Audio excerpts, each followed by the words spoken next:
বাংলাদেশে এবং বাংলাদেশের বাইরে পৃথিবীর বিভিন্ন প্রান্তে যে যেখান থেকে চ্যানেল আই দেখছেন আপনাদের সকলকে সাদর আমন্ত্রণ তৃতীয় মাত্রা দেখবার জন্য। প্রিয় দর্শক, 2024 শেষ যে বছরটা গেল সে বছর অনেক ঘটনাবহুল। 2024 বলা যেতে পারে যে বছরটা যাচ্ছে একেবারে শেষ প্রান্তে আমরা, এবং এই বছরটিতেই বাংলাদেশে দীর্ঘদিনের যে আকাঙ্ক্ষিত পরিবর্তন, সেই পরিবর্তনটি ঘটেছে অনেক আত্মদান এবং রক্তত্যাগের মধ্য দিয়ে।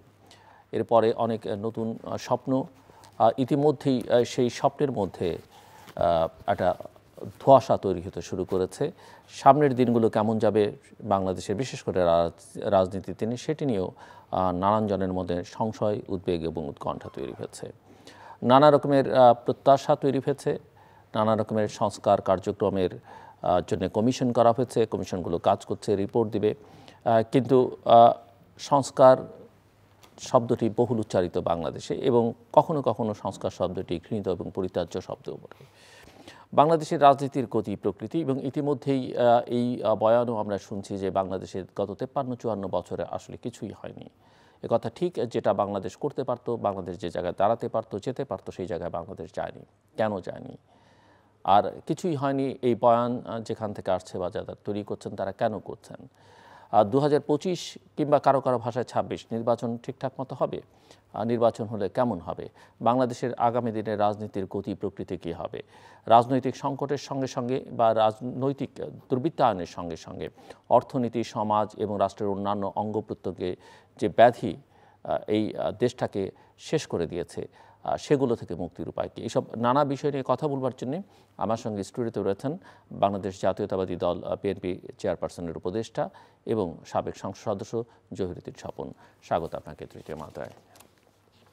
আপনার কাছ থেকে প্রথমে একটু জাস্ট একজন রাজনীতিক হিসেবে 2024 সাল যদি মূল্যায়ন করতে বলি, এখানে প্রত্যাশা আছে, এখানে অনেক ত্যাগ আছে, আত্মদান আছে, এখানে অনেক স্বপ্ন আছে এবং স্বপ্নভঙ্গের একটা আশঙ্কাও আছে।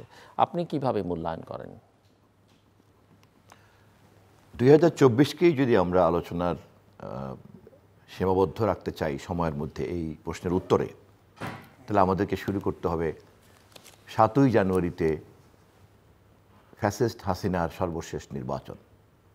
যেই নির্বাচনে বাংলাদেশে কেবলমাত্র ফ্যাসিবাদের সহায়করা ছাড়া আর কেউ অংশগ্রহণ করে নাই। সেই 7ই জানুয়ারি থেকে শুরু করে 2024-এরই 5ই আগস্ট, এই কয় মাসের মধ্যেই কিন্তু পরিবর্তনটা আমাদের চোখের সামনেই ঘটেছে। আমার সৌভাগ্য অথবা দুর্ভাগ্য, আমি তখন কারাগারে ছিলাম 7ই জানুয়ারিতে যখন নির্বাচন হয়। আবার 5ই আগস্টে যখন সরকার পালিয়ে যায়, হাসিনা পালিয়ে যায়, তখন আমি কারাগারে ছিলাম। ফলে বাইরের থেকে আপনারা যেভাবে দেখতে পেরেছেন, আমি একটু ভিন্ন জায়গা থেকে বিষয়গুলিকে দেখার সুযোগ পেয়েছি। কেননা কারাগারে যেহেতু কাজ থাকে না, চিন্তা করা, বিশ্লেষণ করাই ছিল একমাত্র কাজ। সে কারণে একটা বিষয় খুব পরিষ্কার ছিল, 7ই জানুয়ারি নির্বাচনে আপামর মানুষের যে বর্জন এবং রাজনৈতিক দলগুলি রাষ্ট্রের একটা দৈত্যের ভূমিকার মধ্যে দাঁড়িয়ে এই বর্জনের ডাক দেওয়াটার মধ্যেই সীমাবদ্ধ ছিল তাদের কর্মসূচি। কোনো ভোট কেন্দ্রে কোনো ধরনের কোনো আন্দোলনের তৎপরতা ছিল না ভোটারদেরকে প্রতিহত করার জন্য। কেবলমাত্রই নৈতিক সমর্থনের উপরে ভর করে বিরোধী দলগুলি এই সাজানো নির্বাচন, পাতানো নির্বাচন, যা 2014-তে হয়েছে, যা 2018-তে নিশিরাতে হয়েছে, সেই একই ধারাবাহিকতাতে 2024-এও তিনি আমির নির্বাচনটা করতে গিয়েছিলেন।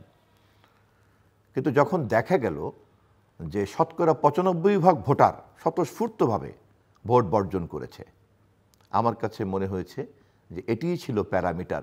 5ই আগস্টে সকালে যা ঘটেছে তা মূলত 7ই জানুয়ারির ভোট বর্জন করার মধ্য দিয়েই কিন্তু স্বতঃস্ফূর্ত মানুষ তা প্রমাণ করে দিয়েছে।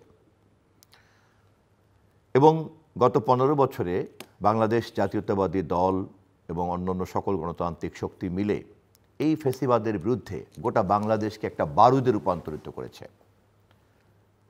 বিভিন্ন অঙ্গ সংগঠন বিএনপির নেতা কর্মীদেরকে গুম করা, খুন করা, হত্যা, নির্যাতন, মিথ্যা মামলা, লাগাতারভাবে এই নির্যাতনগুলি ভোগ মধ্য দিয়ে যাওয়া এবং তার ক্রিয়া প্রতিক্রিয়াতে দেশের সমস্ত মানুষের মধ্যেই কিন্তু বিক্ষোভ জমতে জমতে জমতে জমতে একটা বারুদের স্তূপে পরিণত হয়েছিল।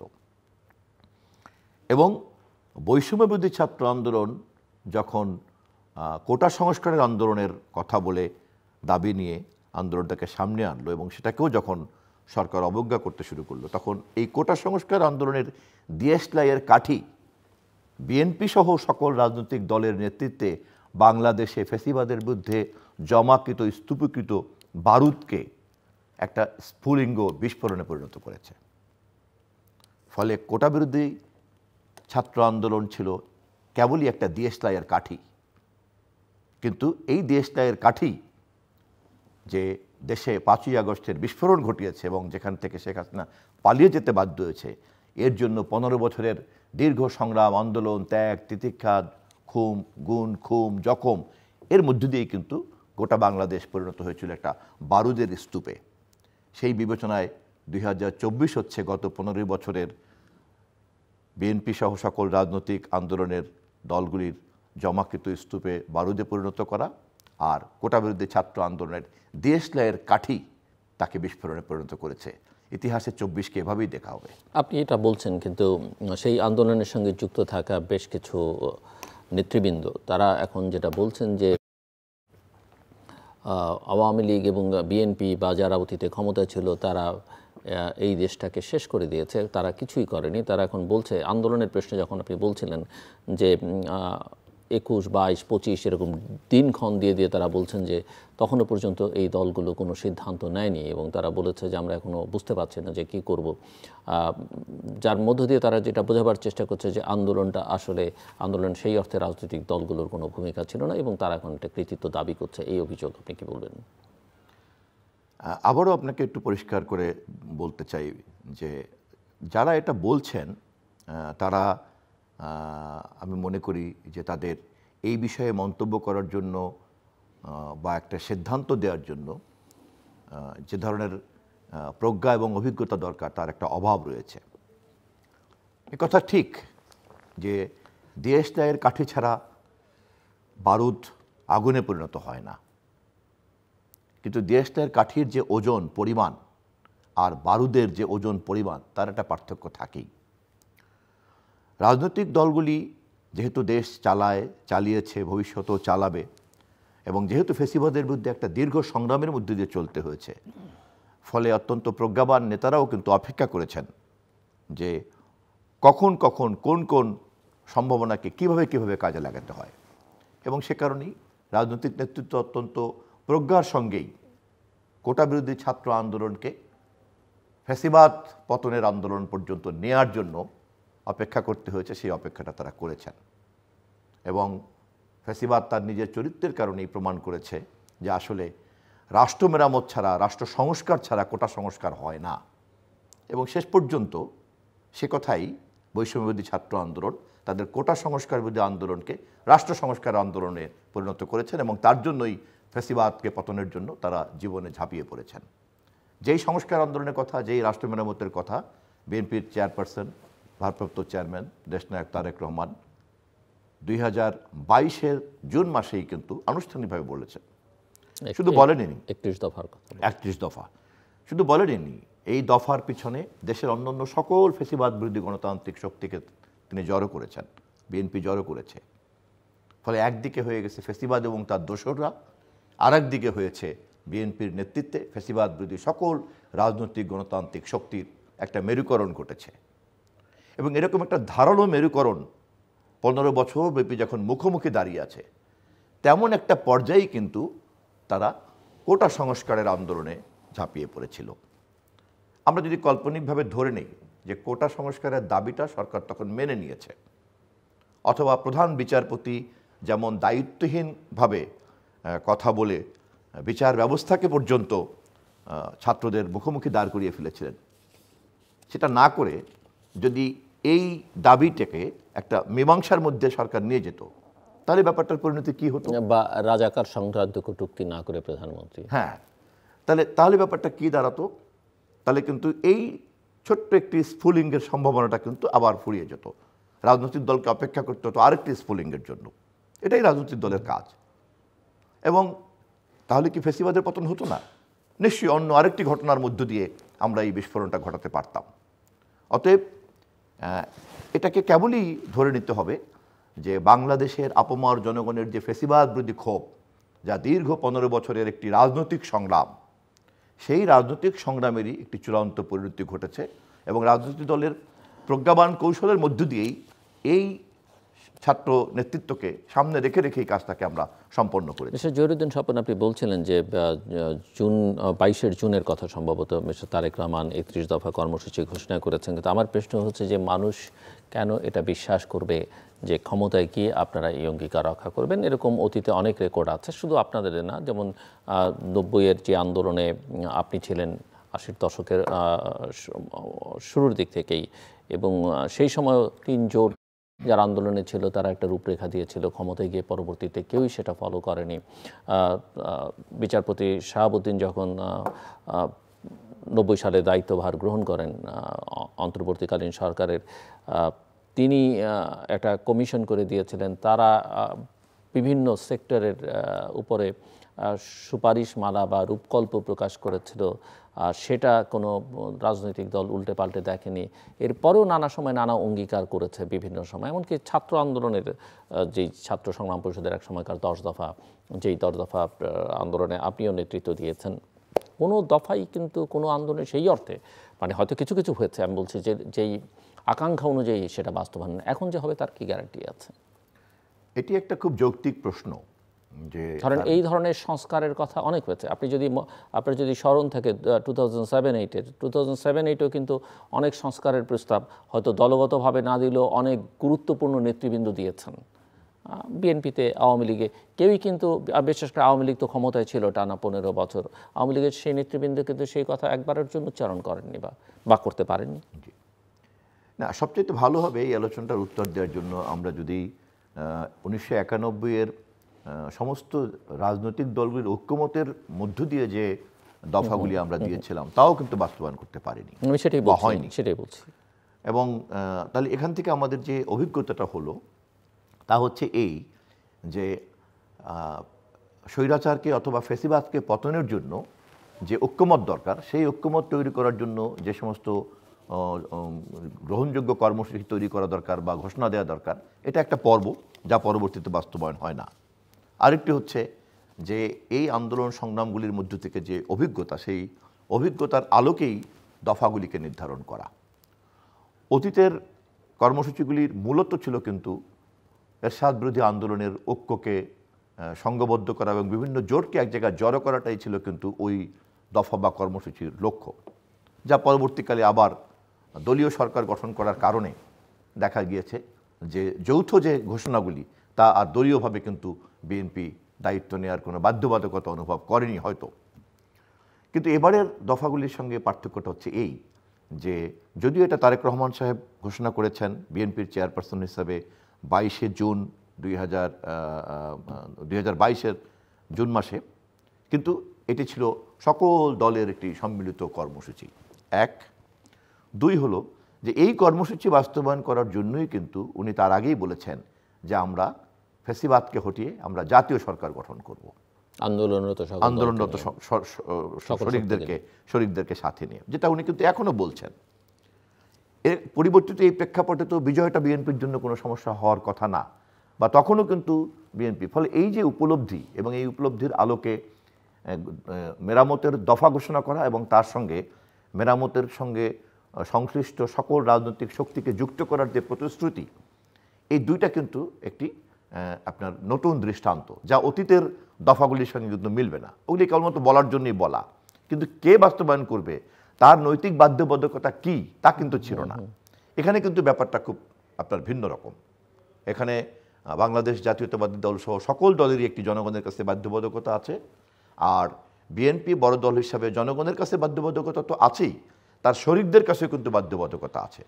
আর দীর্ঘদিন ব্যাপী এই কথাগুলি বলার কারণে ইতিমধ্যেই এটা একটা শক্তিশালী জনমতে রূপান্তরিত হয়েছে। এবং তৃতীয়ত হচ্ছে যে ইতিমধ্যেই অন্তর্বর্তীকালীন সরকারের মধ্যে বৈষম্যবিরোধী ছাত্র আন্দোলনের নেতৃত্বরা অংশীদার থাকার কারণে তারাও খুব জোরালোভাবে কোটা সংস্কারের জন্যই তারা একসময় আন্দোলন করতেন, কিন্তু এখন তারা কিন্তু রাষ্ট্র সংস্কারটাকে খুব আঁকড়ে ধরেছেন, গ্রহণ করেছেন, যা অত্যন্ত ভালো দিক, শুভ দিক। রাজনৈতিক দলগুলি যে বিবেচনায় 2022-এ ঘোষণা দিয়েছে তা কিন্তু বিজয়ের পরে বা সফলতার কিছুদিন আগের থেকে তারাও কিন্তু রাষ্ট্র সংস্কারটাকে একটা শক্তিশালী ফলে, এবং তারা নতুন করে দলও ঘোষণা করতে চেয়েছে। ফলে সব মিলিয়ে রাষ্ট্র মেরামত অথবা রাষ্ট্র সংস্কারের দাবিটা কিন্তু 5ই আগস্টের ফ্যাসিবাদ বিরোধী আন্দোলনের যে বিজয় তার একটা চেতনার সারবস্তু হিসাবে কিন্তু দাঁড়িয়ে গিয়েছে। ফলে যারাই সরকার গঠন করবে এর বাইরে থাকার তার জন্য কোনোভাবেই সম্ভব হবে না। দ্বিতীয়ত, বিএনপি শুধুমাত্র সম্ভাবনা দূরে থাকুক, বিএনপি থেকে ইনিশিয়েট করেছে। বিএনপি প্রথম রাজনৈতিক দল যে এই ফ্যাসিবাদ বিরোধী আন্দোলনের পরিণতিতে একটি নতুন রাষ্ট্র তৈরি করার যে আকাঙ্ক্ষা, মেরামত করার যে আকাঙ্ক্ষা, সংস্কার করার যে আকাঙ্ক্ষা এবং তার জন্য সুনির্দিষ্ট প্রতিশ্রুতি দেওয়া, আর কোনো দলই কিন্তু বা কোনো ব্যক্তি কিন্তু এই বিষয় নিয়ে সামনে আসেনি। সংকটটা তো ওই জায়গায় যে মানে প্রতিশ্রুতি দিয়ে প্রতিশ্রুতি রক্ষা করার যেটা সমস্যা বা সংকট, সেটা নিশ্চিত করা মানুষ সেটা তো আমি মনে করি এক্ষেত্রে আপনার এই যে সন্দেহ বা অন্যান্য দেশপ্রেমিক মানুষের এই যে জবাবদিহিতা রাজনৈতিক দলের কাছে করবে কিনা, করতে হবে না করলে কি করব, এক্ষেত্রে সমাধান তো একমাত্র জনমত, অন্য কোনো কিছুই নাই। কারণ যখনই নির্বাচিত জনপ্রতিনিধিরা ক্ষমতায় যাবেন এবং তারা যদি প্রকৃত অর্থেই জনপ্রতিনিধি হিসাবে স্বাধীন মতামত জাতীয় সংসদে চর্চা করতে পারেন এবং রাজনৈতিক দলগুলির এই প্রতিশ্রুতিটাকে তারা যদি কাজে লাগাতে পারেন, তখনই কিন্তু একটা বাধ্যবাধকতা। সংকটের জায়গাটা আপনি যেটা বলছেন যে আমাদের 15 বছরের যে নিপীড়ন, নির্যাতন এবং তার প্রেক্ষিতে একটা অভ্যুত্থান এবং সেই অভ্যুত্থানকে কেন্দ্র করে একটা আকাঙ্ক্ষা, অভ্যুত্থানের শেষ পর্যায়ে ছাত্রনেতৃবৃন্দ সবাই বলছে যে আমরা এমন একটা ব্যবস্থা প্রতিষ্ঠা করতে চাই যেখানে আর কোনোদিন ফ্যাসিবাদ স্বৈর শাসন আসতে পারবে না, এবং যেটা রাষ্ট্রটাকে নতুন করে সাজাবার একটা পরিকল্পনা সবার মতোই। এবং আপনি তো বলছেনই যে আপনারা প্রথমবারের মতো 22 সালে এই ঘোষণা বা একটা রূপরেখা দিয়েছেন। তার আগে আরেকটা রূপকল্প দিয়েছিলেন বিএনপি চেয়ারপারসন বেগম খালেদা জিয়া 2030-কে টার্গেট করে। কিন্তু এখন প্রশ্ন হচ্ছে যে এই 8ই আগস্টের পরে যে সরকার গঠিত হলো এবং যে পরিস্থিতির মতো দিয়ে বাংলাদেশ যাচ্ছে, সেখানে আশাবাদী হবার জায়গাটা কোথায়? সরকারের পারফরমেন্স কি দেখেন? ইতিমধ্যেই রাজনৈতিক দলগুলো এবং সরকারে থাকা ব্যক্তিবর্গ যে ধরনের আলোচনা, ডিসকোর্স বা বিতর্কের মধ্যে জড়িয়ে পড়েছে, সেটাকে আপনি কিভাবে মূল্যায়ন করেন? না, আপনি খুব সুন্দর একটি প্রসঙ্গ নিয়ে আসছেন যে এই মুহূর্তে দেশে কিন্তু এই বিষয়ে আপনার সকল মানুষের মধ্যেই একটা প্রশ্ন দেখা দিয়েছে। প্রথমত, অন্তর্বর্তীকালীন সরকার কথাটার মধ্যেই কিন্তু একটা অন্তর্বর্তীকালীন সময় প্রমাণ করে, ইমপ্লাইড, স্বয়ংক্রিয়ভাবে। দ্বিতীয়ত, একটি সাংবিধানিক ব্যবস্থার মধ্যে এরকম একটি অন্তর্বর্তীকালীন সরকার অন্তর্বস্তুর দিক থেকেই কিন্তু সে কেবলমাত্র সাংবিধানিক সরকার তৈরি করা, জনগণের সরকার তৈরি করার মাঝখানের যে সময়টুকু, ওই সময়টুকুই সুচারুভাবে সম্পন্ন করাই তার কাজ। এই কথাগুলি কে উচ্চারণ করেন, কে করেন না, কে বলেন না, তা চাইতেও বড় কথা হচ্ছে অন্তর্বর্তীকালীন শব্দগুলির মধ্যেই কিন্তু এই সরকারের এই চরিত্রগুলি নিহিত আছে। বরঞ্চ সরকারের মধ্যে কেউ যদি তা বুঝতে ভুল করে থাকেন তাহলে এটা তাদের অজ্ঞতা। সাধারণ মানুষের কিন্তু এটা বুঝতে কোনো ঘাটতি নেই, কারণ রাষ্ট্রের মালিক হচ্ছেন জনগণ, এবং জনগণ তার এই মালিকানা চর্চা করবেন কেবলমাত্র ভোটের মধ্য দিয়ে। এবং সেই ভোট যেহেতু তারা দিতে পারেন নাই, এটিই ছিল কিন্তু ফ্যাসিবাদ বিরোধী আন্দোলন সংগ্রামের প্রধানত মূল কারণ। কারণ তারা মনেই করেন যে প্রকৃত জনপ্রতিনিধিরা দেশ শাসন করতে না পারার কারণে জবাবদিহিতা ছিল না, জবাবদিহিতা না থাকার কারণে রাষ্ট্রে একটা লুটপাট এবং একটা অলিগার্ক শ্রেণী তৈরি হয়েছে বা অন্যান্য সমস্ত সমস্যাগুলি তৈরি হয়েছে। সেই ক্ষেত্রে দেখা গিয়েছে যে সরকার গঠন করার পরে মানুষ যে সরকারের কাছ থেকে যা যা প্রত্যাশা করেছে তার অনেকটাই তারা হয়তো পূরণ করেছেন। বিশেষ করে ফ্যাসিবাদের বিরুদ্ধে তাদের যে মানুষের যে ক্ষোভ বিক্ষোভ, তাকে তারা প্রতিনিধিত্ব করছেন, এ কথা সত্য। কিন্তু একই সঙ্গে যখন দেখা যায় যে পরীক্ষার্থীরা এসে দাবি করলেই তাদেরকে অটো পাস করে দেওয়া হচ্ছে, বৈষম্যবিরোধী ছাত্র আন্দোলনের বিজয়ের যে ইমেজ, তার সঙ্গে কিন্তু সেই আন্দোলনের ফসল হিসাবে এরকম একটি সরকারের এই সিদ্ধান্ত কিন্তু মানায় না। মাত্র 1 মাস 1.5 মাস এরকম আন্দোলনের কারণেই আপনি এরকম একটা সিদ্ধান্ত নিয়ে ফেললেন যে আপনি অটো পাস দিয়ে দিলেন। আপনি যে আন্দোলনের সার্বজনীনভাবে সকল মানুষের অংশগ্রহণ ঘটেছে, শেষ মুহূর্তে বৈষম্যবিরোধী ছাত্র আন্দোলনকে নেতৃত্বে রেখে কাজটা করা হয়েছে। এটি যেহেতু একটা রাজনৈতিক সংগ্রাম, মূলত এবং এই রাজনৈতিক প্রশ্ন, রাজনৈতিক দলগুলি, রাজনৈতিক সংগ্রাম, রাজনৈতিক দলগুলি প্রকাশ্যে অথবা নেপথ্যে কাজ করে, এটাই তো স্বাভাবিক, কারণ এন্ড অফ দ্য ডে এটা একটা পলিটিক্যাল ইস্যুস। কিন্তু কেউ কেউ এটাকে উপস্থাপন করেন এমনভাবে যে এটার কৃতিত্ব কেবলমাত্রই ওই গত 15ই জুলাই থেকে 5ই আগস্ট পর্যন্ত যারা সামনে ছিলেন কেবলমাত্র তাদেরই এটাও একটা আমি মনে করি যে প্রজ্ঞার অভাব এটাতে লক্ষ্য করা যায়। এভাবে জনগণের সার্বজনীন একটা বিজয়কে কেউ কুক্ষিগত করতে পারেন না। আমরা এরকম যে সীমাবদ্ধতাগুলি এই সরকারের ক্ষেত্রে খেয়াল করেছি, আমরা দেখেছি যে বলার সময় যেভাবে বলা হচ্ছে, কিন্তু কোনো কোনো বন্দীকে ঠিকই জামিন দেওয়ার জন্য সরকারের উচ্চ পর্যায় থেকে আপনার পদক্ষেপ নেওয়া হচ্ছে, তাহলে সেখানেও কিন্তু একটা বৈষম্য। অপরাধীদেরকে দমন করার ব্যাপারে আইনের যে প্রয়োগ, সেখানেও কিন্তু একটা বৈষম্য সরকার করতে বাধ্য হচ্ছে, অথবা কিন্তু সরকারের ব্যাপারে কিন্তু সৎভাবে কিন্তু তার পরিষ্কার করছে না। যেমন সাবের চৌধুরী সাহেবকে অথবা মনে করেন মান্নান সাহেবকে জামিন দিতে হয়েছে, আবার অনেকের ক্ষেত্রে কিন্তু আর ব্যাপারটা ওরকম না। তাহলে বোঝাই যাচ্ছে এখানে কিন্তু একটা দ্বৈততা আছে। আমরা দেখছি যে স্থানীয় সরকার যারা আওয়ামী লীগের পৃষ্ঠপোষকতায় বিনা ভোটে নির্বাচন করলো, বিভিন্ন ওয়ার্ড কাউন্সিলর হলো, বিভিন্ন ওয়ার্ডের মেম্বার হলো, তাদেরকে নিয়ে নতুনভাবে দল করা হচ্ছে রাষ্ট্রের পৃষ্ঠপোষকতায়, সরকারের পৃষ্ঠপোষকতায়। পরাজিত পতিত ফেসিবাদের জন্ম দেয়া স্থানীয় সরকারের ওই সমস্ত পান্ডা গুন্ডা যারা প্রকৃত অর্থে জনগণের প্রতিনিধি না, তাদের উপরে ভর করে একটা নতুন সংস্কারের লক্ষ্যে একটা দল তৈরি করার চেষ্টা করা হচ্ছে, যা কিন্তু জনমনে আপনার একটা সন্দেহ তৈরি করছে যে তার এই ধরনের উদ্যোগ কতটা পরিপক্ক, এ ধরনের উদ্যোগ কতটা সৎ, এ ধরনের উদ্যোগ কতটা পরিচ্ছন্ন, কতটা স্বচ্ছ। গত 15 বছরের প্রায় 600 লোককে গুম করা হয়েছে, হাজার হাজার লোককে মৃত্যুবরণ করতে হয়েছে রাজনৈতিক কর্মীকে, এবং তাদের লাশের উপরে দাঁড়িয়েই কিন্তু 15ই জুলাই থেকে 5ই আগস্টের এই সর্বোচ্চ ত্যাগের বা সর্বশেষ মুহূর্তের ত্যাগের একটা প্রেক্ষাপট তৈরি হয়েছে। কিন্তু সেই ত্যাগগুলি তো হারিয়ে যেতে পারে না। এই যে গুমের যে কান্না, গুম তো 15ই জুলাই থেকে 5ই আগস্টের এই সময়ের মধ্যে তো মুখোমুখি লড়াইয়ে প্রায় 1,500 নেতাকর্মীকে মৃত্যুবরণ করতে হয়েছে, যার মধ্যে রাজনৈতিক দলের নেতাকর্মীদের সংখ্যাই কিন্তু বেশি, এবং তারা অত্যন্ত সঙ্গত কারণেই বৈষম্যবিরোধী ছাত্র আন্দোলনকে নেতৃত্বে রেখেই কাজটা করেছে। কিন্তু তার আগের সমস্ত ধরনের লাশ, গুম, খুন, নির্যাতন, মিথ্যা মামলা সবটাই কিন্তু রাজনৈতিক কর্মীদেরকে বহন করতে হয়েছে। সরকারি ক্ষমতার অপব্যবহার করে দল গঠন করার একটা অভিযোগ কিন্তু উঠেছে। এটা তো হতে পারে না, কারণ এটা একটা সার্বজনীন উদ্যোগ, রাজনৈতিক দলগুলি বাইরে দাঁড়িয়ে। তথাপিও যেহেতু এই সরকার আমাদের সকলের আন্দোলন সংগ্রামের ফসল, ফলে আমরা তার সঙ্গে গঠনমূলক সমালোচনা, দর কষাকষির মধ্য দিয়েই এগোতে চাই, এবং জনগণের পক্ষে একটি অবাধ নির্বাচন তৈরি করার জন্য তাদেরকে আমরা সহযোগিতা করতে চাই। সর্বশেষ আমরা খেয়াল করছি যে শুধুমাত্র এই ধরনের দুর্বলতাই নয়, এমন এমন কিছু দুর্বলতা সরকারের গুরুত্বপূর্ণ নীতি নির্ধারকরা প্রকাশ করে ফেলছেন, যা রীতিমতো দুশ্চিন্তা এবং উদ্বেগের কারণ। যেমন একজন উপদেষ্টা, যিনি নীতি নির্ধারক এই সরকারের, তিনি প্রতিবেশী রাষ্ট্রের মানচিত্র, আমাদের মানচিত্র ইত্যাদি বিষয়ে এমন একটা স্ট্যাটাস সোশ্যাল মিডিয়াতে দিলেন, যা একজন নীতি নির্ধারক হিসাবে এটা সকলেই অবাক হয়ে গেছে। তবে এটা খুবই আশার দিক যে উনি নিজেও এ ধরনের একটা অর্বাচীনতাকে উপলব্ধি করতে পেরেছেন, এবং সে কারণে উনি প্রত্যাহার করে নিয়েছেন 2 ঘন্টার মধ্যে। 2 ঘন্টার মধ্যে তার এই উপলব্ধিকে আমি ধন্যবাদ জানাই। ভুল তো আমরা করতেই পারি, কিন্তু প্রশ্ন থেকে যায়, কিন্তু এরকম একটি মৌলিক প্রশ্নে, গুরুত্বপূর্ণ প্রশ্নে ভুল করতে পারেন এমন সদস্যরা যদি দেশ চালান, এমন সদস্যরা যদি সরকারের নীতি নির্ধারক থাকেন, তাহলে ভবিষ্যতের দুর্ঘটনার এবং ভুল পথে প্রবাহিত হওয়ার সম্ভাবনাকে তো আমরা নাকচ করে দিতে পারি না।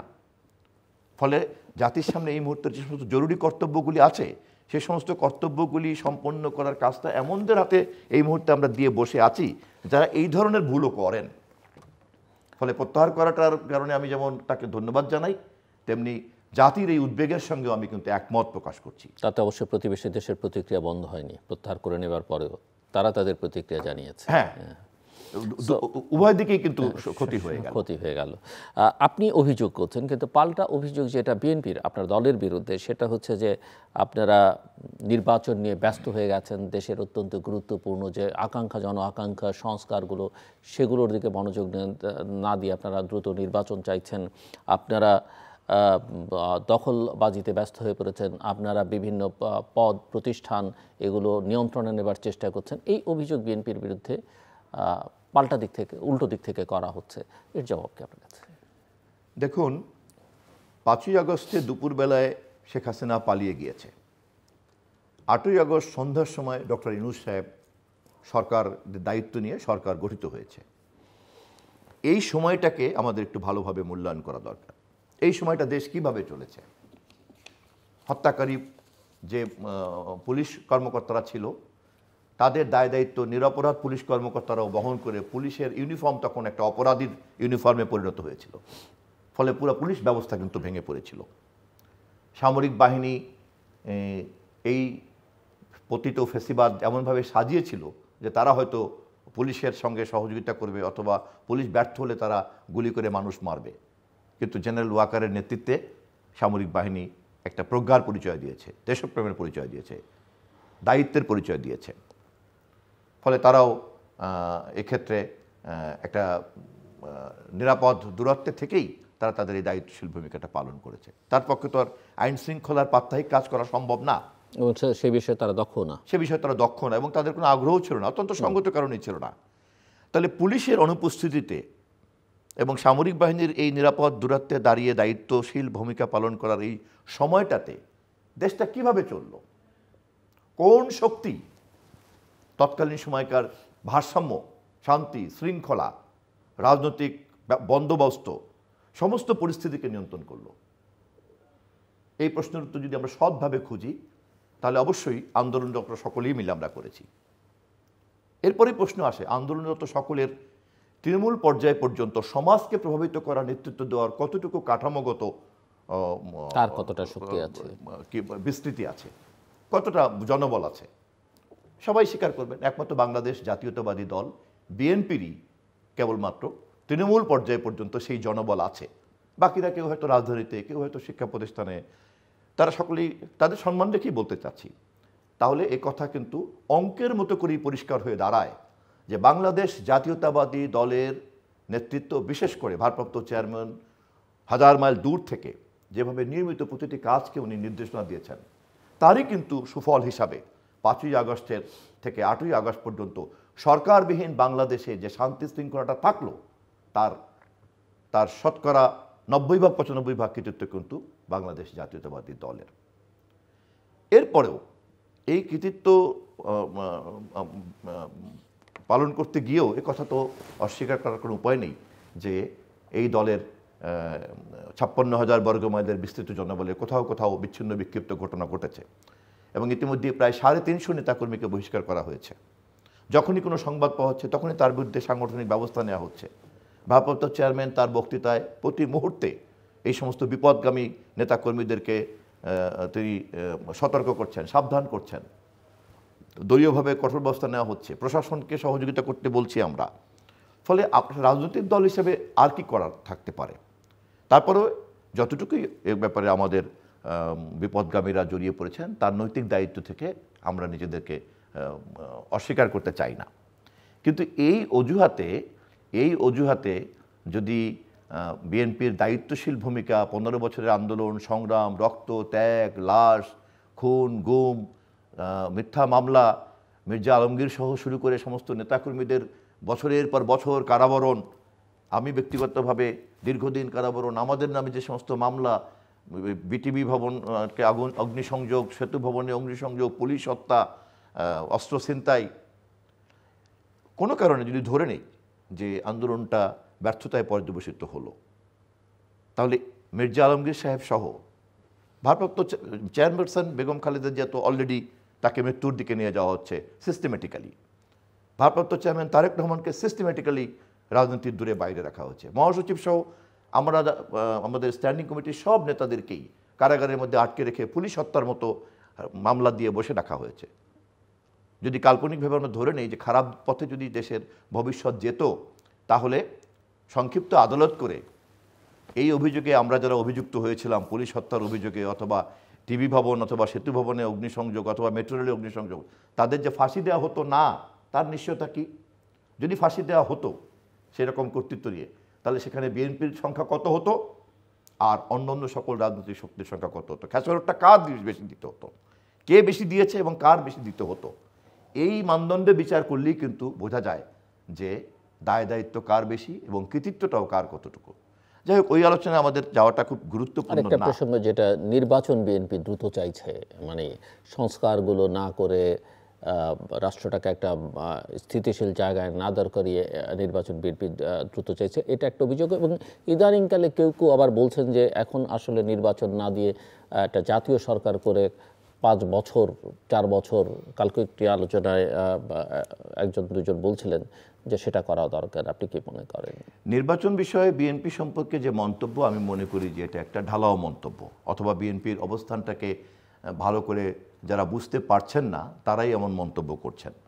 বিএনপি খুব সুস্পষ্টভাবে কিন্তু, বিশেষ করে মহাসচিব মির্জা আলমগীর সাহেব তার বক্তৃতায়, পরবর্তীকালে ভারপ্রাপ্ত চেয়ারম্যান 5ই আগস্ট থেকে শুরু করে পর্যন্ত যতবার এই প্রসঙ্গে কথা বলেছেন, পরিষ্কার করেছেন যে একটি অবাধ নির্বাচনের জন্য যে সংস্কারগুলি দরকার, জরুরি, সেগুলিকে খুব দ্রুত সম্পন্ন করতে হবে এবং এই অন্তর্বর্তীকালীন সরকারকে সে ব্যাপারে সময়ও দিতে হবে, সহযোগিতাও করতে হবে।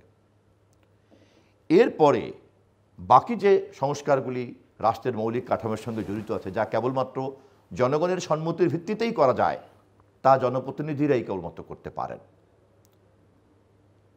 রাজনীতির এবিসিডি জ্ঞানও যাদের আছে তারা আমরা বুঝি যে এই ধরনের কর্তৃত্ব কেবলমাত্র তো জনপ্রতিনিধিরই থাকতে পারে।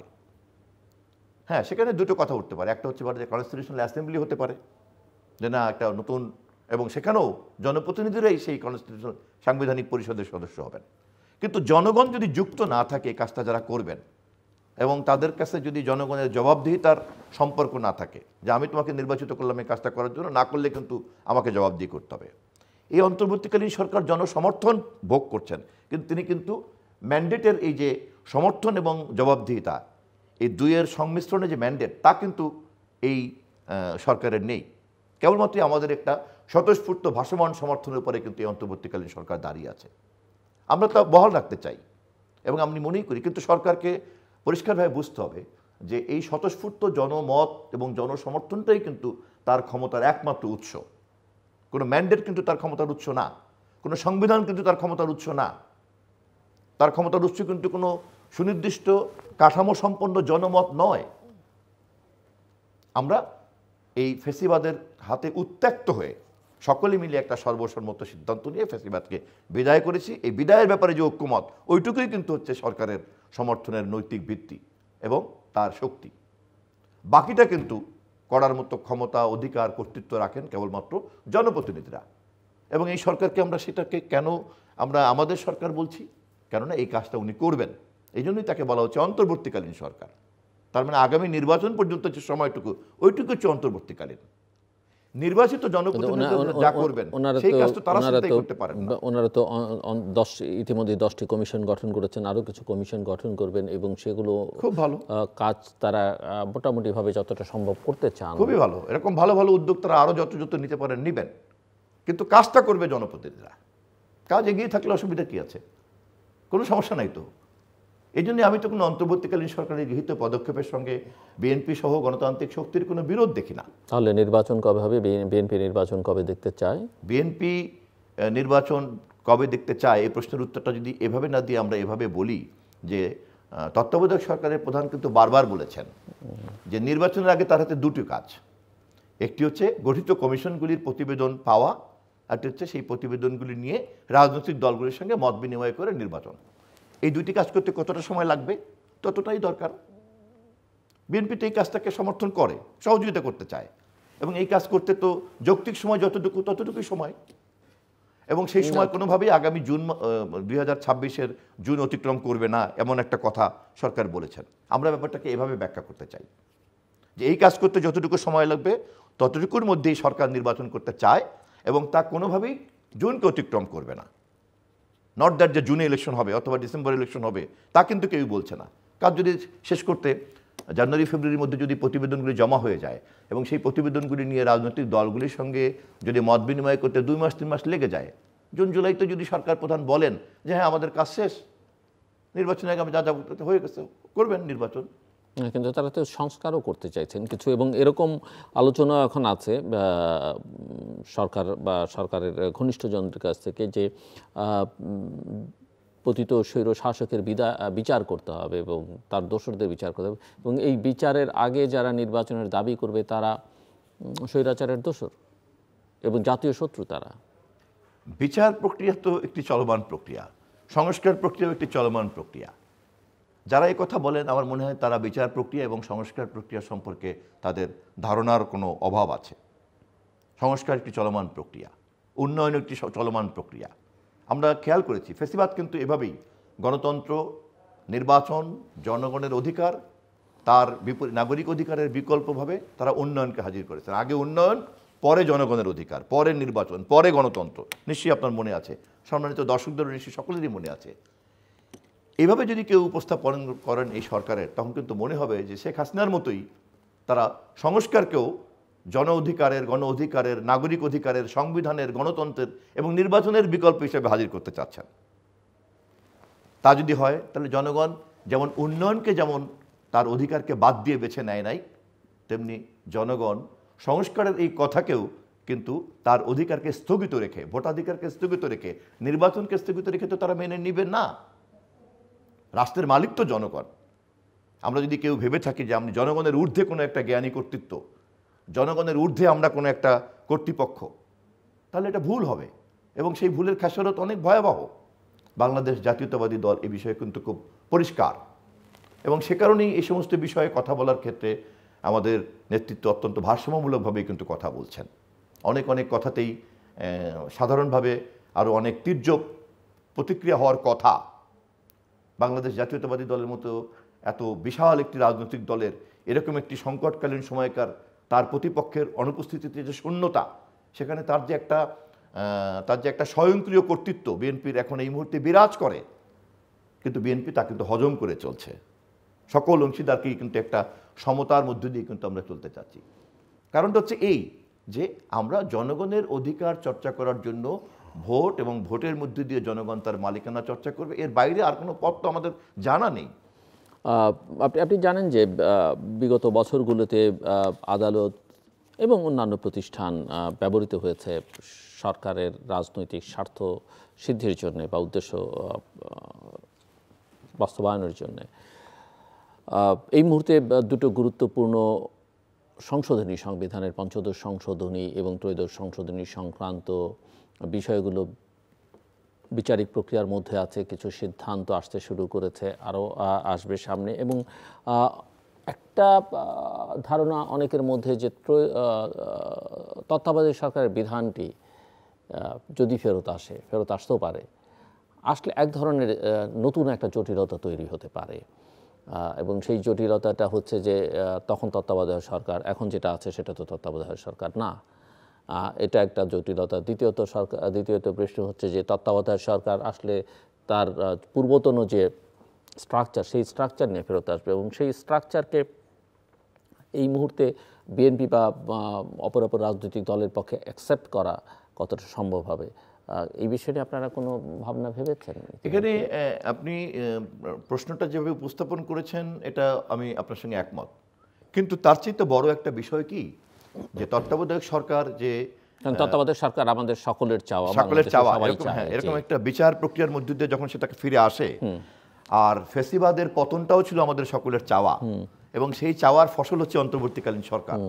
ফলে দুটোই যদি জনগণের চাওয়া হয় তাহলে তার তো বিরোধ হওয়ার কোনো কারণ দেখি না আমি। অতএব অন্তর্বর্তীকালীন সরকারকেই বুঝতে হবে যে জনগণের এই স্বতঃস্ফূর্ত চাওয়াকে পূরণ করার জন্যই তিনি অন্তর্বর্তীকালীনভাবে বসেছেন এবং সেই চাওয়া পূরণ করার জন্যই সংবিধানের যে বিপর্যয় ঘটেছিল বা তারা করেছিল পঞ্চদশ সংশোধনের মধ্য দিয়ে, এখন আদালত ত্রয়োদশ সংশোধনীটাকে আবার পুনঃস্থাপন করার মধ্য দিয়ে তত্ত্বাবধায়ক অন্তর্বর্তীকালীন সরকারকে তো সুযোগ তৈরি করে দিচ্ছেন খুব দ্রুত সমাধান করার জন্য। সেক্ষেত্রে কেবলমাত্রই কাঠামোটাকে সামঞ্জস্য করে নিতে হবে আদালতের এই সিদ্ধান্তের সঙ্গে। এখানেই বরঞ্চ অন্তর্বর্তীকালীন সরকার একটা সেখানে একটা অনেক অনেক বড় জটিলতা, কিন্তু অন্তর্বর্তীকালীন সরকার এখানে একটা চ্যালেঞ্জের মধ্যে পড়বেন। জটিলতা আমি দেখি না। আচ্ছা, কারণ যেহেতু ওটা স্বতঃস্ফূর্তভাবে ওটা জনগণের চাহিদা এবং তা বিচার প্রক্রিয়ার মধ্যে দিয়ে বেরিয়ে না, আমি বলছি যে তত্ত্বাবধায়ক সরকারের যে স্ট্রাকচারটা, যে স্টেপগুলো, সেইগুলো একটা জটিলতা তৈরি করতে শুরু করবে। হ্যাঁ, ওটাকে কাঠামোটাকে তৈরি করা, সর্বসম্মতি তৈরি করা। কিন্তু যেহেতু অন্তর্বর্তীকালীন সরকার সকলের আন্দোলনের ফসল এবং এটাও যেহেতু সকলের আন্দোলনের চেতনা, ফলে আমি মনে করি যে সমস্ত স্টেক হোল্ডারদেরকে জড়ো করে এই কাজ করার কোনো কঠিন হওয়ার কোনো কারণ নাই। আর তত্ত্বাবধায়ক সরকার ব্যবস্থা দ্রুত ফিরে আনা মানেই হচ্ছে যে তার দায়িত্বই হচ্ছে নির্বাচন। কারণ তখন 3 মাসের মধ্যে 3 মাসের মধ্যে নির্বাচন করার যে বাধ্যবাধকতা, ফলে কোনো ধরনেরই কোনো কিছু কোথাও কিন্তু, এমনকি একটা ফেসিবাদী সরকারও তার ফেসিবাদকেও নবায়ন করার জন্য তাকে কিন্তু বারবার নির্বাচনের মধ্যে যেতে হয়েছে। তার মানে আপনি কোনো কথাই আপনি জনগণকে বাদ দিয়ে বা নির্বাচন প্রক্রিয়াকে বাদ দিয়ে আপনি যুক্ত করতে পারবেন না জনগণকে। আপনি নির্বাচন ফেসিবাদ ম্যানিপুলেট করতে পারে, আর অবাধ নির্বাচন হলে পরে নির্বাচন ম্যানিপুলেটেড হবে না। অতএব উন্নয়ন যেমন নির্বাচনের বিকল্প না, গণতন্ত্রের বিকল্প না, সংস্কারও কিন্তু তেমনি নির্বাচন অথবা গণতন্ত্রের বিকল্প না। সংস্কার একটি চলমান প্রক্রিয়া, উন্নয়ন একটি চলমান প্রক্রিয়া। আওয়ামী লীগের ভবিষ্যৎ এবং আওয়ামী লীগকে আগামী দিনে কোথায় দেখা যাবে, কোথায় পাওয়া যাবে, নির্বাচনে তার ভূমিকা কী হবে, তাকে নির্বাচন করতে দেওয়া হবে কি না,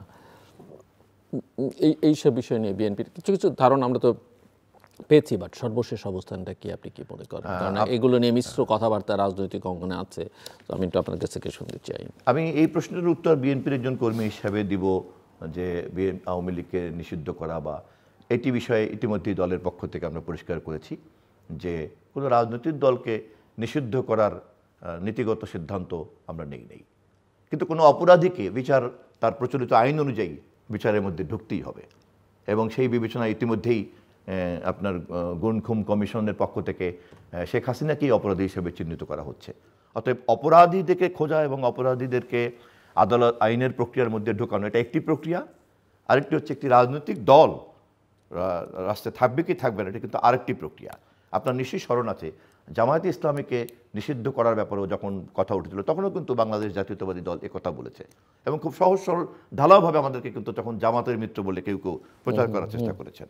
এখনও যখন আমরা একই নীতিগত অবস্থানে দাঁড়িয়ে আছি, আমাদেরকে হয়তো কেউ কেউ এখন ঢালাওভাবে সস্তা জনপ্রিয়তা পাওয়ার জন্য নানান রকম লেভেলিং করার চেষ্টা করবে, কিন্তু আমরা সেদিন জামাতকে রাজনৈতিকভাবে গণতান্ত্রিক প্রক্রিয়া মোকাবেলা করার মধ্য দিয়ে যেমন তার জবাবদিহিতার মধ্য দিয়ে এগোতে বলছিলাম, আওয়ামী লীগও তেমনি জবাবদিহিতার মধ্য দিয়ে এগোবে। আর অপরাধী চিহ্নিত করার ব্যাপারে প্রক্রিয়াটা কিন্তু সম্পূর্ণ আলাদা।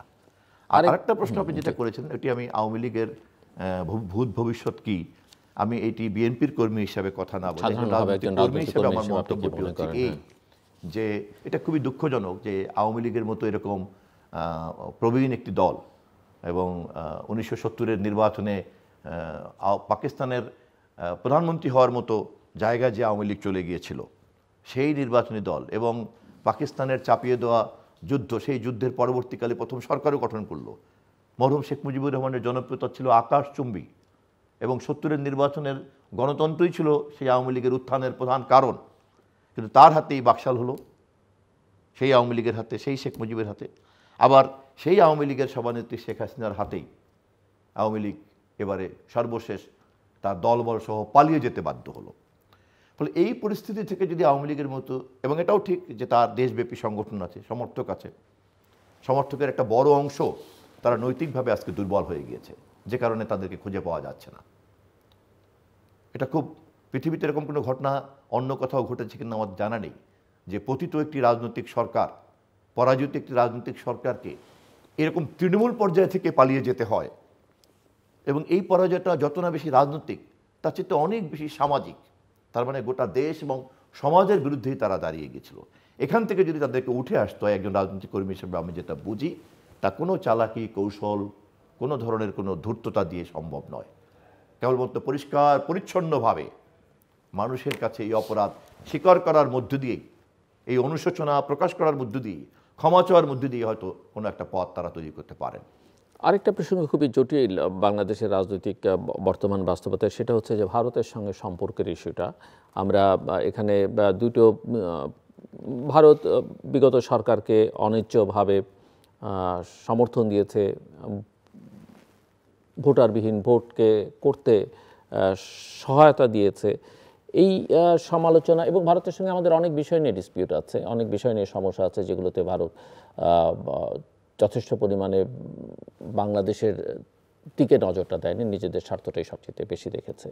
এই অভিযোগগুলো আছে, কিন্তু অভিযোগগুলো থাকবার পরও প্রতিবেশী দেশ হিসেবে ভারতের সঙ্গে সম্পর্কটা কী হওয়া উচিত সেটা নিয়ে রাজনৈতিক মহলে নানা রকমের বিতর্ক আছে। এবং 5ই অগাস্টের পরে আসলে টেনশনটা বোধহয় ইতিহাসের সর্বোচ্চ পর্যায়ে চলে গেছে। ভারত বাংলাদেশের মধ্যে উত্তেজনা এবং সম্পর্কটা একটা তিক্ত পর্যায়ে এখন দুদিক থেকে আছে। এবং সামাজিক যোগাযোগ মাধ্যম সহ বিভিন্ন জায়গায় এগুলোকে কেন্দ্র করে এক ধরনের কথাবার্তাও আছে, যাতে এটা এক ধরনের প্রভোকেশনের মধ্যে আছে, দুই দিক থেকেই উস্কানিমূলক। সো এটা আপনি আপনার দল এই বিষয়টাকে কিভাবে দেখে এবং কি হওয়া উচিত বলে আপনারা মনে করেন এই সম্পর্কটা? দ্বিতীয় যে প্রশ্নটা, যে আপনি সংবিধান সহ সংস্কারের অন্যান্য বিষয়, সংশোধন সহ অন্যান্য বিষয়গুলো নিচ্ছেন, একটা ন্যারেটিভ এখন আমাদের সোসাইটিতে বা রাষ্ট্রে দাঁড় করাবার চেষ্টা আছে যে বাংলাদেশের এক ধরনের ধর্মভিত্তিক একটা রাষ্ট্র হিসেবে বাংলাদেশকে ব্র্যান্ডিং করবার একটা প্রয়াস নানা মহল থেকে তৈরি করবার চেষ্টা আছে। বিএনপি এই জায়গাটাও কীভাবে অ্যাড্রেস করতে চায়? এবং আমার হাতে খুব বেশি সময় নেই, আমি খুব সংক্ষেপেই আমার চেষ্টা করব। প্রথমত, ভারত ইতিমধ্যেই বাংলাদেশের সঙ্গে তার দ্বিপাক্ষিক স্বার্থ ডিল করতে গিয়ে যতগুলি পদক্ষেপ নিয়েছে তার সবটাই বাংলাদেশ বিরোধী হয়ে পড়েছে। এবং এরকম দৃশ্যমানভাবে বাংলাদেশ বিরোধী হওয়া, এটা আওয়ামী লীগ সরকার যেহেতু তার নেতৃত্বে এটা সম্পন্ন করেছে, তার পতনের এটাও একটা বড় কারণ। ফলে তার দায় তো অনেকটা, ভারত তো তার স্বার্থ দেখতে চাইবে আমি যেভাবে দেখি, আওয়ামী লীগকে সিংহভাগ দায় নিতে হবে। ভারত তার রাষ্ট্র এবং তার দ্বিপাক্ষিক ক্ষেত্রে তার স্বার্থ আদায় করার চেষ্টা করবে, এটা খুবই স্বাভাবিক। কিন্তু বিপরীতে বাংলাদেশ সরকার, হাসিনার সরকার, সে কিন্তু বরঞ্চ ভারতের এই উদ্যোগকেই সহযোগিতার ভূমিকায় নিয়েছে। ফলে ভারত সরকারের এই বাংলাদেশকে ঠকানোর যে চেষ্টা আর আওয়ামী লীগ সরকারের তাকে সহযোগিতা করার যে চেষ্টা, এর 5ই আগস্টের পতনের পিছনে কিন্তু এটি একটি বড় নিয়ামক শর্ত হিসেবে কাজ করেছে। এবং সঙ্গত কারণেই আওয়ামী লীগের সহযোগিতা নিয়ে, শেখ হাসিনার সহযোগিতা নিয়ে ভারতের এই যে উগ্র দেশপ্রেম, যা তাকে কিন্তু আঞ্চলিক নেতৃত্বের জায়গা থেকে নাকচ করে দেয়। এবং এই সমস্যা কিন্তু শুধু বাংলাদেশের সঙ্গে তাই নয়, ভারতের কিন্তু এই সমস্যা আমরা দেখেছি শ্রীলঙ্কাতে, আমরা দেখেছি মালদ্বীপে, আমরা দেখেছি নেপালে। সর্বত্রই কিন্তু ভারতের নীতি নির্ধারকদের একটা অংশ এবং ভারতের ব্যুরোক্রেসি, ভারতের ডিপ স্টেট, তারা কিন্তু মনেই করে যে একটা উগ্র ভারতপন্থী নীতি গ্রহণ করলেই বোধহয় তারা জিতে যাবে, যা বরঞ্চ তাকে কিন্তু আঞ্চলিক নেতৃত্ব থেকে কিন্তু বরঞ্চ দিনকে দিন সরিয়ে দিচ্ছে। ফলে ভারতের এই বাংলাদেশ নীতিটা হচ্ছে বাংলাদেশ বিরোধী নীতি। এবং তার প্রতিক্রিয়াতে বাংলাদেশের মানুষ যা বলছেন, তার মধ্যে যে আক্রোশ, ক্ষোভ, বিক্ষোভ, এগুলিকে আমরা স্বাগত জানাই, সম্মান করি।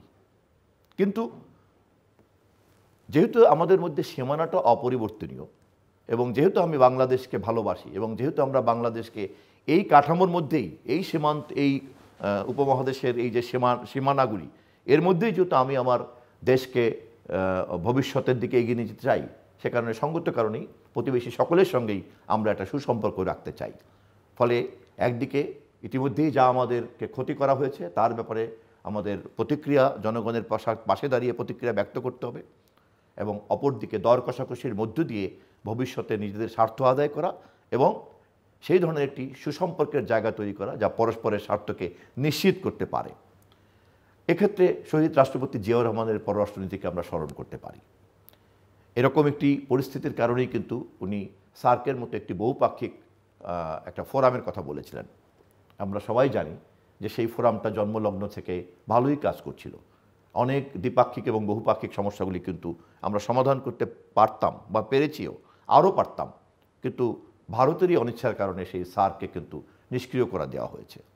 ফলে আজকে যদি সার্ককে আবার সক্রিয় করা যায়, তাহলে এই উপমহাদেশে পারমাণবিক শক্তির মালিক ভারত, পারমাণবিক শক্তির মালিক পাকিস্তান, এই দুই পারমাণবিক শক্তিধর রাষ্ট্রকে সাথে নিয়ে সার্কের মধ্যে যখন বহুপাক্ষিকভাবে কথা বলা হবে, তখন কেউ কিন্তু অন্যায় আচরণ করতে পারবে না।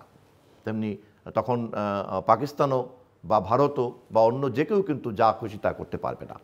ফলে এই প্রশ্নে আমি আমার উত্তরটা হচ্ছে যে শহীদ রাষ্ট্রপতি জিয়াউর রহমানের সার্কের নীতিমালার আলোকেই কেবলমাত্র ভারতের সঙ্গে আমাদের দ্বিপাক্ষিক সমস্যাগুলির সমাধান করা সম্ভব। আরেকটা প্রশ্ন তুলছিলাম যে আদর্শিকভাবে বাংলাদেশকে একটা নতুনভাবে ব্র্যান্ডিং করবার একটা প্রয়াস, এটা সরকার সংশ্লিষ্ট অনেকে আছেন, বাইরে আছেন, সামাজিক যোগাযোগ মাধ্যমে প্রভাবশালী ব্যক্তিবর্গ আছেন, আপনার কি মনে হয়? ইতিমধ্যেই এই উদ্বেগ বিভিন্ন জায়গাতে তুলে এসেছে এবং যারা এই প্রক্রিয়ার মধ্যে আছেন তারা কোনো না কোনো সময় বিএনপির সঙ্গে ঘনিষ্ঠ ছিলেন বা আছেন, আমি জানি না ঠিক। এটা খুব পরিষ্কার যে দেখুন, বিএনপি বাংলাদেশপন্থী রাজনীতি করে। বিএনপি মনে করে সবার আগে বাংলাদেশ। বিএনপি মনে করে প্রথম বাংলাদেশ আমার শেষ বাংলাদেশ। বাংলাদেশ কেন্দ্রিক আমরা সমস্ত কিছুকে চিন্তা করতে চাই। কে কার বিরুদ্ধে আমরা, এটা আমার পরিচয় না। বাংলাদেশ আমার এবং বাংলাদেশের স্বার্থটা রক্ষা করাই আমার কাজ। এভাবেই বিএনপি কিন্তু সব কিছুকে দেখতে চায় এবং সেটাকে দেখতে গিয়েই বাংলাদেশের কিন্তু একটা নিজস্ব সংস্কৃতি আছে। যেমন পশ্চিমবাংলার লোকেও বাংলায় কথা বলে, আমরাও বাংলায় কথা বলি, কিন্তু পশ্চিমবাংলার সংস্কৃতি আর আমার বাংলাদেশের সংস্কৃতি কিন্তু এক না। এই পার্থক্যটা যারা বোঝেন না তারা কেউ কেউ বাঙালি হওয়ার জন্য পশ্চিমবাংলার কলকাতার বুদ্ধিজীবীর কাছে সার্টিফিকেট চান। এই পার্থক্য যারা বোঝেন না তারা এখানে ইসলাম ধর্ম চর্চা করার জন্য পশ্চিম পাকিস্তানে গিয়ে তখন সার্টিফিকেট আনতেন বা পাকিস্তানের কাছ থেকে অথবা আরব দেশে গিয়ে সার্টিফিকেট আনতে চান। কিন্তু বাংলাদেশে যারা প্রকৃত বাংলাদেশি তারা ইসলাম চর্চা করার জন্য আরব বা পাকিস্তান অথবা অন্য কোনো মধ্যপ্রাচ্যের দেশ থেকে তার সার্টিফিকেট নিতে হয় না, আর তার বাঙালিত্ব চর্চা করার জন্য পশ্চিমবাংলার বুদ্ধিজীবীদের কাছ থেকে সার্টিফিকেট নেওয়া দরকার পড়ে না। বাংলাদেশি জাতীয়তাবাদটা যদি আমরা ভালো করে বুঝি বা বাংলাদেশি স্বকীয় সংস্কৃতি যদি আমি ভালো করে বুঝি তাহলে এই ক্ষেত্রে সমস্যা বোঝার ক্ষেত্রে সমস্যা হওয়ার কথা না। আর যারা এটাকে একটা ধর্মীয় রাষ্ট্র করতে চান অথবা আফগানিস্তানের মতো ওরকম একটি জায়গায় নিতে চান এবং এরকম উগ্রতার কথা বলে ধর্মভীরু একটা অংশকে উত্তেজিত করতে চান, শুনতে তাদের কাছে হয়তো ভালো লাগতে পারে বা তাদের নিজেদের চিন্তার সঙ্গে হয়তো উত্তেজনা মিলে যেতে পারে, কিন্তু এই দেশের মানুষের ধর্মচর্চার সঙ্গে এই দেশের মানুষের নৃতাত্ত্বিক জাতীয়তাবাদ চর্চার কোনোদিনও কোনো বিরোধ ছিল না। মুদ্রার এই পিঠে যেমন বাঙালি জাতীয়তাবাদ, অপর পিঠে আছে তার ধর্মবিশ্বাস। জাস্ট এক মিনিটে 2025কে আপনি কেমন দেখেন, মানে কেমন দেখতে? আমি খুবই আশাবাদী দেখবেন বলে আপনি মনে করছেন? আমি খুবই আশাবাদী। মহান মুক্তিযুদ্ধের পরে দীর্ঘ সময় আমরা অতিক্রম করেছি, সময়গুলিকে আমরা অনেক সময় কাজে লাগাতে পারিনি। এ দায় দায়িত্ব অবশ্যই রাজনৈতিক নেতৃবৃন্দকে, ইতিহাসে যারা যারা যখন ছিলাম তাদের নিতে হবে। কিন্তু এই প্রথম একটা আত্মমূল্যায়নের মধ্যে কিন্তু রাজনৈতিক প্রক্রিয়া পড়তে বাধ্য হয়েছে। সেটি শেখ হাসিনা দিল্লিতে বসে যেখানেই ঘুমিয়ে থাকেন না কেন তাকে মূল্যায়ন করতে হচ্ছে এখন, এবং বাংলাদেশেও বিএনপি সহ সমস্ত রাজনৈতিক দলই রাষ্ট্র মেরামত করার কথা বলতে আমরা বাধ্য হচ্ছি। এই যে শেখ হাসিনা যে বাধ্য হচ্ছেন দেশ থেকে পালিয়ে গিয়ে পরিস্থিতিটা বোঝার জন্য, আর আমরা যে মেরামতের মধ্যে থাকতে বাধ্য হচ্ছি এবং আমরা যে পরিকল্পনা দিয়েছি, আবার অপরদিকে এখন মেরামতের একটা প্রতিযোগিতার মধ্যে বৈষম্যবিরোধী ছাত্র আন্দোলনের নেতারা ফেলতে চাচ্ছেন যে কে কত বড় সংস্কারবাদী, কে কত বেশি মেরামত করতে চান, এটাই বরঞ্চ এখন প্রতিযোগিতার বিষয় হয়ে দাঁড়িয়েছে। এটাই খুব ভালো লক্ষণ। ফলে অতীতের সমস্যা সমাধানের উদ্যোগের সঙ্গে এবারের সমস্যা সমাধানের উদ্যোগের কিন্তু একটি বড় পার্থক্য হচ্ছে, সকলের মধ্যেই কিন্তু একটা রাষ্ট্র মেরামতের প্রতিযোগিতা চলছে, সংস্কারের প্রতিযোগিতা চলছে, এবং এই প্রতিযোগিতা জনমত ছড়িয়ে পড়েছে মানুষের মধ্যে। সোশ্যাল মিডিয়ার কারণে কিন্তু এই সমস্ত স্পিরিট এটা কেবলমাত্রই আর এখন হাতে গোনা ড্রয়িং রুমের কিছু বুদ্ধিজীবীদের স্পিরিট না, এটা কিন্তু এখন একটা সাধারণ মানুষের আকাঙ্ক্ষায় পরিণত হয়েছে। রাস্তাঘাটে আপনি ছোটোখাটো সমস্যা আমি নিজেও দেখেছি, ধরেন একটা পুলিশকে অন্যায় সমাধান করার জন্য, আজকে আমার ছোট এক বন্ধু বলছিলেন যে তাকে অন্যায়ভাবে আরেকটা গাড়ি এসে মেরে দিল, কিন্তু পুলিশ দাঁড়িয়ে থাকলো, কিছু বললো না। পুলিশকে জিজ্ঞাসা করলো, পুলিশ বলল যে উনি একজন এমপি সাহেব, তো এই জন্য আমি এটা করতে চাই না। তো বলে যে সব দোষ তো পুলিশের না, রাজনীতিবিদরা না করলে, যাই হোক, সে রাজনীতিবিদদেরকে দোষ দিচ্ছিলেন। ফলে এই প্রথম কিন্তু সকলের মধ্যে একটা চেতনা তৈরি হয়েছে। আমি এই জন্য আশাবাদী যে আগামী জাতীয় নির্বাচনের মধ্য দিয়ে এই রাষ্ট্র মেরামতের কাজ একটা জাতীয় ঐক্যমতের ভিত্তিতেই সম্পন্ন হবে। অনেক ধন্যবাদ মিস্টার জহিরুদ্দিন স্বপন। দর্শক, কথা বলছিলেন বাংলাদেশ জাতীয়তাবাদী দল বিএনপি চেয়ারপারসনের উপদেষ্টা এবং সাবেক সংসদ সদস্য জহিরুদ্দিন স্বপন। যে বছরটি গেছে সেই বছর নিয়ে তিনি তার ব্যক্তিগত এবং তার দলের পক্ষ থেকে খানিকটা মূল্যায়ন করবার চেষ্টা করেছেন, বিশ্লেষণ করবার চেষ্টা করেছেন, 25 কেমন যাবে সেটাও বলবার চেষ্টা করেছেন। তিনি আশাবাদী এবং রাজনীতিবিদদের আশাবাদী হতেই হয় এবং জনগণের মধ্যে আশার সঞ্চারটাও তাদেরকে করতে হয়। সেভাবেই তিনি সেটা করবার চেষ্টা করেছেন এবং নির্বাচনের কথা বলেছেন। আমাকে যদি বলেন, আমি যেভাবে দেখি বা তার কথা থেকে যেটা বুঝি বা বাইরের অন্যদের সঙ্গে কথা বলে, 2025 সাল বাংলাদেশের জন্য কল্যাণকর হবে যদি বাংলাদেশে একটি কাঙ্ক্ষিত যে নির্বাচন, অবাধ, সুষ্ঠু, গ্রহণযোগ্য, অংশগ্রহণমূলক, আন্তর্জাতিক মানসম্পন্ন, শান্তিপূর্ণ নির্বাচন করা যায়। সেটা বাংলাদেশকে একটা নতুন পথে যাত্রার সূচনা করতে সহায়তা করবে। অন্যথায় যা আমি দেখি, নির্বাচন যদি না হয় এবং নির্বাচনী প্রক্রিয়া থেকে যদি বাংলাদেশ ধীরে ধীরে সরে থাকবার চেষ্টা করে, সেটা বাংলাদেশকে আরও গাঢ় অন্ধকারের দিকে নিয়ে যাবে। এখন সিদ্ধান্ত নেবার পালা যে আমরা কোনটা চাই। যারা ক্ষমতায় আছেন তারা এই সিদ্ধান্ত নেবেন এবং একই সঙ্গে বাংলাদেশের ক্রিয়াশীল সকল রাজনৈতিক দলগুলোকে সিদ্ধান্ত নিতে হবে যে তারা কি করবেন, তারা সরকারের সঙ্গে কিভাবে বিষয়টার ফয়সালা করবেন, সেই সিদ্ধান্তও তাদেরকে নিতে হবে। আমাদের সঙ্গে থাকবার জন্য অসংখ্য ধন্যবাদ। আপনাদের সবার জন্য শুভকামনা।